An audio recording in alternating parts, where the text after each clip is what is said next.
Imagine spending like billions of dollars on the absolute most advanced technology in human history, only to find out that 95% of your effort is just completely misaligned with your actual business goals. Right, which sounds insane, but it isn't some hypothetical cautionary tale. I mean, that is literally happening right now in the corporate world with artificial intelligence. Yeah, and it's the absolute definition of a technological culture shock. Oh, totally. We are watching massive institutions just buy up software licenses, right? And they're expecting this immediate mathematical increase in efficiency, only to just hit a massive wall of anxiety and paralysis. Which is exactly why we are so glad you are here with us today. Welcome to part 3 of this special series of our deep dive. And, we are talking directly to you. Yeah, whether you are a manager trying to guide your team through this really chaotic transition, or maybe an individual contributor who is just feeling completely overwhelmed by the sheer pace of all these tech changes. Exactly. This deep dive is designed specifically for you. Because we are tackling the massive AI readiness gap in the workplace. And, well, more importantly, we are mapping out the journey to actually solve it. To do this, we are pulling from a really stark data report from the street regarding FICO's recent warnings on AI adoption. Right, FICO, the credit score people, they have some fascinating insights here. They really do. And we're pairing that data with just a treasure trove of writings and audio insights from cybersecurity and training expert Matt Holmes. Which is great because he brings such a practical lens to all of this. He does. So our mission today is to take you from that initial AI fear to confident mastery. And that's going to culminate in a concrete 3-step action plan for managers to build psychological safety using immediate zero-cost steps. Okay, let's unpack this. Let's start with those hard numbers from the FICO and Corinium study, because they paint a frankly alarming reality. Yeah, it's pretty bleak. It is. So they surveyed over 250 C-suite financial services leaders, and these are institutions that are actively spending billions on AI. Yet, like you mentioned earlier, 95% of those respondents reported a lack of alignment. Meaning their AI initiatives don't match their stated business goals. Exactly, 95%. I mean, that is a staggering failure rate for basic strategic alignment. It just begs the question, why is the miss so huge? Well, the gap exists because companies are confusing procurement with strategy, Like buying a tool doesn't automatically make you innovative. Right, just having a license doesn't mean you know how to use it. Right, and the study digs deeper into this operational immaturity. I mean, only 12% of these organizations have fully integrated AI operational standards and governance. Wow. Only 12%. Yeah, and Cisco's own 2025 AI Readiness Index corroborates this. Their data shows only 13% of organizations are fully what they call AI ready. Wait, so the vast majority of companies are just like throwing money at a wall and hoping something sticks? Pretty much, yeah. It seems like a lot of this comes down to what they're spending the money on versus what actually generates return. And that is the absolute crux of the FICO warning right there. Because the research shows executives are actually finding more bottom line return on investment, over 56% of them, actually from responsible AI standards. Responsible AI. So what does that include? So these are the less glamorous foundational elements, right? Bias mitigation, performance monitoring, secure data handling, that kind of stuff. Nuts and bolts. Exactly. But only 40% are seeing major ROI from the flashy generative AI and large language models. Okay, so the boring stuff, the data handling and the monitoring is actually making companies more money than the flashy ChatGPT-style bots that everyone is talking about. Why is that? Because the boring stuff is predictable. It mitigates catastrophic risk. I mean, generative AI is incredibly powerful, but without a framework, it's unpredictable. Yeah, that makes sense. And there's also growing caution around what the industry calls agentic AI. About 11% of executives specifically flagged concerns there. Agentic AI. That means it has its own agency, right? Yeah, it refers to systems that don't just, generate text or analyze data, but they actually make decisions and take actions autonomously without a human pressing approve. Oh, wow. Yeah, giving an unpredictable system the keys to the car is terrifying for a CEO. Which explains why the market pressure to get the foundation right is so immense. I mean, just look at FICO's own stock. It took a 33% hit in early 2026. Really? A 33% hit? Yep. And that was despite a 39% surge in their quarterly revenue. Wall Street isn't just looking at revenue anymore. Investors are demanding real, sustainable AI infrastructure, not just a sugar rush of AI hype. Now, I have to bring in an analogy here because Yeah. this corporate strategy, or lack thereof, is driving me crazy. What this FICO data describes, it sounds exactly like a city deciding to buy a massive fleet of million-dollar high-performance sports cars. Right, the generative AI. Exactly. But they haven't even bothered to build paved roads or install traffic lights or paint lane markers yet. That infrastructure is the responsible AI. Why are companies so obsessed with buying the shiny technology while Yeah. completely ignoring the roads required to drive it safely? That is a phenomenal way to visualize the disconnect. I love that. And the thing is, the missing infrastructure isn't just server space or data pipelines. The most critical missing infrastructure is human psychology. Human psychology. Okay, tell me more about that. Well, you cannot force AI adoption without addressing the human bottleneck. You can hand an employee the keys to the fastest sports car in the world, but if the driver is too terrified to turn the key because they don't know the rules of the road, that car is just an expensive paperweight. Right. And that leads directly to Matt Holmes' philosophy on bridging this gap. Yes, exactly. Because Matt Holmes has this incredible audio insight where he completely validates that driver's fear. He points out that if you listen to the water cooler talk at any office right now, it isn't about how efficient AI is. It is dominated by doom and gloom headlines. Oh, absolutely. Deep fakes, massive copyright lawsuits, and above all, mass layoffs. That's what people are talking about. And when the human brain is bombarded with that kind of threat, it naturally goes into survival mode. Higher-level cognitive functions just shut down completely. You aren't going to creatively explore prompt engineering or figure out how to optimize a workflow if you're just trying to protect your paycheck. Right. And without safe guardrails, Holmes points out that fear manifests in dangerous ways. You get what he calls the rogue IT guy. Oh, this is a great comparison. Yeah, he specifically compares it to Dennis Nedry in Jurassic Park. The guy who shut down the security grid and let the dinosaurs out. Yes, exactly. But in the corporate world, the rogue IT guy isn't necessarily a malicious supervillain trying to steal company secrets. Most of the time, it's just shadow IT. Right. Let's define that for a second, because shadow IT sounds so sinister. It does sound like something from a spy movie. Right. But really, it's just a regular, well-meaning employee who is frustrated by slow corporate processes. Yeah. They lack a safe environment to experiment, so they decide to just, dump confidential company financial data into a public unapproved AI app on their personal phone just to get their job done faster. Which is a massive security disaster waiting to happen, but it stems from frustration, not malice. Right. So how do we fix this human infrastructure? How do we get people out of survival mode and stop the shadow IT? Well, Holmes introduces something he calls the Mayberry model. And he draws leadership lessons from Sheriff Andy Taylor from The Andy Griffith Show. Okay, going from complex cybersecurity data to classic 1960s television is quite the pivot. But the underlying lesson is actually brilliant. It really is. Holmes argues that bridging the AI readiness gap requires managers to have a teacher's heart and a coach's motivation. And he uses the dynamic between Sheriff Taylor and his well-meaning but incredibly mistake-prone deputy Barney Fife. Right. So as a leader, Sheriff Taylor is incredibly patient. He understands Barney's limitations. He removes obstacles, like literally taking away Barney's bullet when he proves he's irresponsible with his gun. He leaves him with just one bullet in his shirt pocket. Exactly. But he doesn't fire him. He talks it out. He coaches him. And eventually, when the time is right, he gives Barney the tools to succeed safely. He leads by the heart, not just by the rigid rule book. Yeah. But let me challenge this just a little bit, though.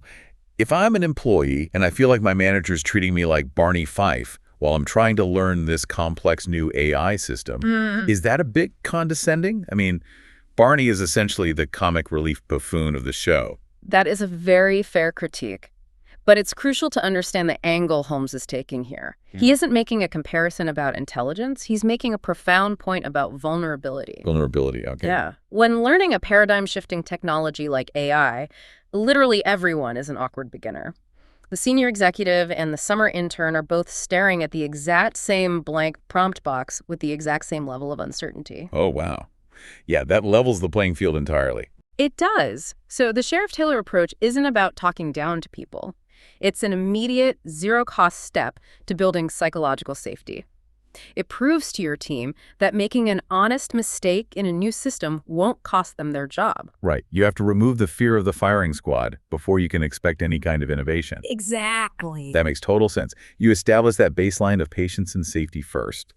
But patience alone doesn't write a good prompt or secure the company data. Which is why Holmes transitions from the cultural mindset to a very concrete action plan for managers to roll this out safely. Okay, here's where it gets really interesting, because Holmes breaks this down into 3 very practical steps. Step 1 is all about setting the tone. Specifically, the mantra has to be augmentation, not replacement. Right. Leaders have to tackle that existential fear of layoffs head on by setting a tone of absolute empowerment. The messaging is critical here. It really is. And Holmes uses a great play on words, actually, calling AI a co-pilot, not an autopilot. Oh, I like that. Yet the explicit stated goal of the AI rollout is not to replace the people who serve the organization. The goal is to give them 10 hours back in their week by automating the soul-crushing, boring stuff. The data entry, the document summarization, the routine email routing, all of that. Exactly. You have to explicitly tell the team, we want you doing the high-value human work. Let the machine do the drudgery. Okay, so setting that empowering tone is great for morale. But if you just tell people, hey, AI is your co-pilot, and then let them loose, you still run the risk of that rogue IT guy dumping data. That's true. So how do you protect the company without killing that new enthusiasm? That is where Holmes argues for step 2, which is radical transparency and communication. Right. You cannot let the office water cooler define your AI policy. You have to proactively build and communicate the guardrails. And in his audio piece, Holmes uses this fantastic analogy of the Life 360 app. Oh yeah, for those who don't know, Life 360 is an app parents use to track their teenage drivers. It just runs quietly in the background. Right. It doesn't physically grab the steering wheel. It just alerts the parent if the kid is going like 90 miles an hour down the highway. Exactly. And in a corporate setting, that translates to setting up enterprise-grade AI sandboxes. So instead of trying to micromanage and improve every single prompt and employee types, you build a secure, enclosed digital environment. Right. You ensure that whatever data they put into the AI is not being used to train public models. The guardrails are invisible, but highly protective. But the key to radical transparency is that you have to tell the employees the sandbox is there and why it's there. You connect the AI to a specific transparent mission. Like telling the team, we are using this secure AI sandbox to process applications 30% faster so our citizens get services sooner. Exactly. When the mission is clear and they know the data is safe, the anxiety just drops. So if the sandbox is built and the guardrails are up, how do you actually teach them to play in it? You can't just hand them a dense IT rulebook. Definitely not. And that brings us to step 3. Training beyond the how-to. I love this point because Holmes basically says to take those massive 150-page War and Peace training manuals that IT departments love to send out. Oh, they are the worst. Right. And just throw them in the trash. Nobody reads them, and they just increase cognitive load and anxiety. Instead, training has to focus on AI literacy, not just clicking buttons. You have to teach your staff to be what he calls informed stewards. Informed stewards. Yeah, they need the critical thinking skills to spot hallucinations, which is when the AI confidently makes up fake information or, hallucinates a citation. And they need to understand that a human in the loop is always required for final approval. The machine drafts, but the human decides. Exactly. And the delivery method of this training is also vital. It relies on bite-sized micro-learning. Think short 15-minute podcast-style videos or quick SharePoint updates. Right. It relies on peer-to-peer super users. So having Dave from accounting show you how he uses it to save 2 hours on a spreadsheet rather than just some top-down mandate from a detached executive. Right. Dave knows what he's talking about. Exactly. And crucially, it uses gamification, incorporating friendly competitions to replace anxiety with play. What's fascinating here is that this entire 3-step plan, setting the tone of augmentation, radical transparency with enterprise sandboxes, and micro-learning costs absolutely $0. $0? Yeah. It requires no massive new software licenses. It is entirely about communication and culture, and yet it directly neutralizes the exact human fear that FICO's data shows is currently paralyzing the financial industry's multi-billion-dollar investments. It's all about the people. But let's say the culture is set, the fear is mitigated, the team feels safe.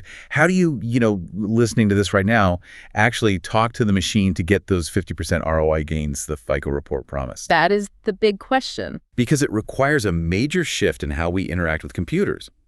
We have to stop treating AI like a search engine and start treating it like a junior employee needing structured instructions. And this is where we move from basic safety into confident mastery. Holmes wrote a brilliant piece on LinkedIn about Alabama leading the AI future. Right, the Alabama Post. Yeah, and he notes that the biggest hurdle in day-to-day use isn't a lack of data. It's a lack of clarity in how we communicate with the AI.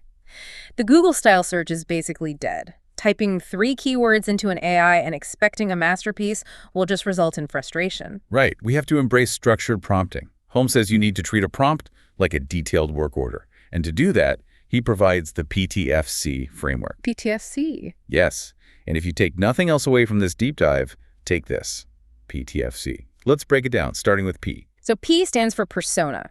Who should the AI act as? You don't just say, write this. You give the AI a role to play, which grounds its vocabulary and perspective. Like giving it a specific job title. Exactly. For example, you tell it to act as a senior forensic accountant or act as a curriculum development specialist. Got it. Okay, so T is for task. What is the specific action you want it to take? Don't just say, look at this data. You have to say, analyze this monthly expense report for duplicate entries or unusual spikes. Or create a quiz based on the provided chapter about state history. Specificity is everything. Right. Next is F for format. What should the final product physically look like?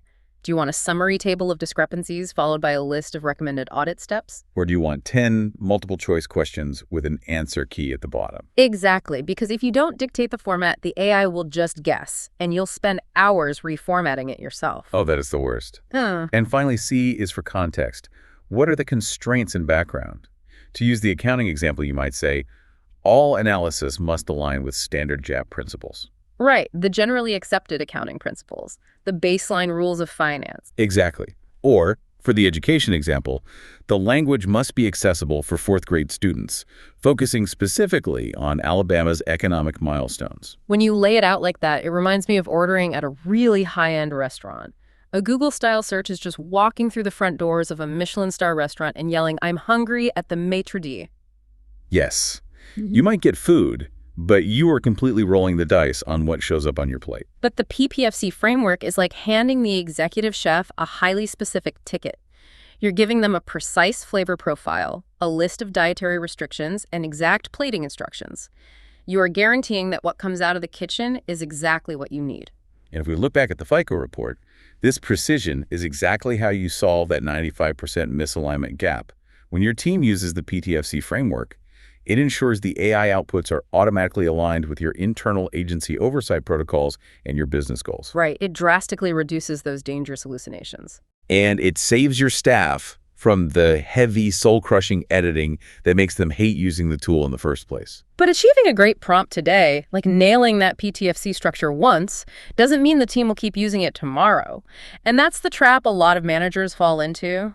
How do leaders sustain this momentum and ensure employees actually end up loving this new workflow? In the audio source, Holmes introduces this concept of the January gym membership effect. Oh, we all know that one. Right. It is the silent killer of tech adoption.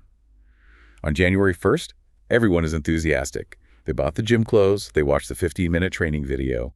But by February 12th, the friction sets in. A prompt doesn't work right, and output is messy. Exactly. And they just abandon the tool and go back to doing things the hard, manual way. The friction of the new behavior ends up outweighing the structural support from management. So to combat this, follow-up cannot just be a nice idea. It has to become a strict KPI. A key performance indicator for leadership. Yes. Leaders must be actively open and available. You have to walk the digital floor and identify the hungry learners. The hungry learners. So those are the employees who want to push the system further, who want to build complex prompts to solve bigger problems. Exactly. And if you don't feed their hunger and give them advanced challenges, their enthusiasm turns into resentment. That makes total sense. And feeding that hunger ties directly back to what Holmes talks about in his article, 5 Reasons People Love Their Job. When you look at why people actually enjoy coming to work, It's rarely about the specific software they use. Yeah, not at all. People love their jobs when they're good at them. They love their jobs when they have great benefits that take care of their families. And they love their jobs when they have managers who genuinely support and coach them. Just like Sheriff Taylor. Exactly. Yeah. AI adoption isn't ultimately about the bottom line cost savings, even though that's what those massive FICO reports focus on. True adoption happens when employees realize this tool eliminates the soul-crushing drudgery of their day. It frees them up so they can actually excel at the creative, strategic, and relational work that they genuinely enjoy doing. Yeah. If we connect this to the bigger picture, it echoes what Holmes calls the Alabama way.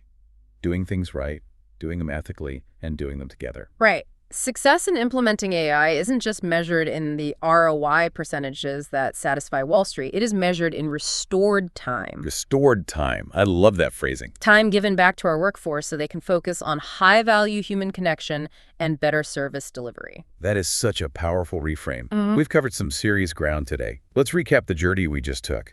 We started staring down the barrel of FICO's terrifying data, billions spent, 95% misalignment, and a massive readiness gap. Right, but we realized the true bottleneck isn't the technology, it's human fear and the survival mode it triggers. So we built psychological safety using the Mayberry model's patience and the manager's zero-cost three-step plan, setting an empowering tone of augmentation, establishing Life 360-style transparent enterprise sandboxes, and throwing out the massive manuals in favor of gamified microlearning. And finally, we unlocked confident mastery using the PTFC framework: persona, task, format, and context. Because the AI itself isn't the hard part. Helping people use it confidently and securely, well, that is the real work. So what does this all mean for you, listening right now? It means you have the permission to be an awkward beginner. You really do. It means you don't have to be a coding genius to master this. You just need to be a clear communicator. You are in the driver's seat. You aren't being replaced. You're being upgraded. I want to leave you with a final thought to mull over. We've spent a lot of time talking about how the PTFC framework, persona, task, format, context is this incredibly effective way to get precise, high-value results from a machine. But consider your own daily interactions. How often do human projects fail because of vague instructions? A manager just says, hey, look into this for me. All the time. It's the human equivalent of a bad Google search. Exactly. Yeah. So how might applying that exact same level of deliberate, structured communication radically transform how we assign tasks and communicate with our human colleagues? If we define the role we need them to play, specify the exact task, clarify the format we want the report in, and provide deep context for the project, would eliminate so much workplace friction. Could learning to properly prompt an AI actually make us better, more empathetic human managers? Training the machine actually trains us to be better leaders. I absolutely love that. Try out the PTFC framework this week, both on your AI Copilot and maybe, just maybe, the next time you delegate a task. Thanks for joining us, and we'll catch you on the next Deep Dive.